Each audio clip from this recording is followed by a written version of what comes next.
السلام علیکم ورحمۃ اللہ وبرکاتہ۔ معراج شریف کی چوتھی حکمت۔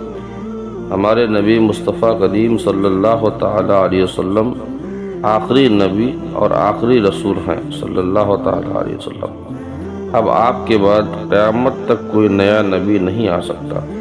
قیامت تک کا زمانہ ہمارے نبی مصطفیٰ رحمت صلی اللہ تعالیٰ علیہ وسلم کا ہی زمانہ ہے، اور یہ زمانہ ایسا ہے کہ سائنس اپنے عروج کے شباب پر ہے۔ دن کا اجالا ہو کہ رات کا اندھیرا، گاؤں گاؤں، قصبہ قصبہ، شہر شہر، ہر کوچہ و بازار میں سائنس کا کمال نظر آ رہا ہے۔ ایسی حیرت میں ڈالنے والی چیزیں سائنس نے ایجاد کی ہیں کہ اسے دیکھ کر عقل حیران و پریشان ہے۔ سائنس ہی کی ایجاد ہے کہ راکٹ جو منٹوں میں ہزاروں کلومیٹر کی دوری پر جا کر واپس بھی آ جاتا ہے۔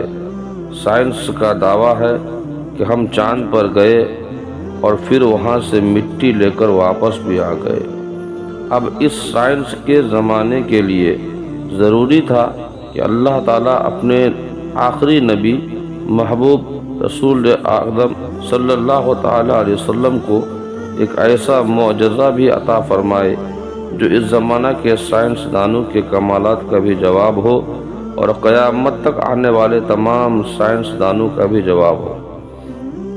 اسی لیے اللہ تعالیٰ نے اپنے آخری نبی امام الانبیاء صلی اللہ تعالیٰ علیہ وسلم کو معراج شریف کا معجزہ عطا فرمایا، تاکہ چاند پر جانے کا دعویٰ کرنے والے یہ دیکھ لے کہ ہمارے نبی صلی اللہ تعالیٰ علیہ وسلم چاند کو بھی گرد راہ بنا کر اور ساتوں آسمانوں کو اپنا زینہ بنا کر عرش اعظم پر جلوہ گر ہوئے، پھر لامکہ حاضر ہوئے اور آن کی آن میں واپس تشریف لائے تو زنجیر بھی ہلتی رہی اور بستر بھی گرم رہا اور وضو کا پانی جو گرا تھا بہہ رہا تھا۔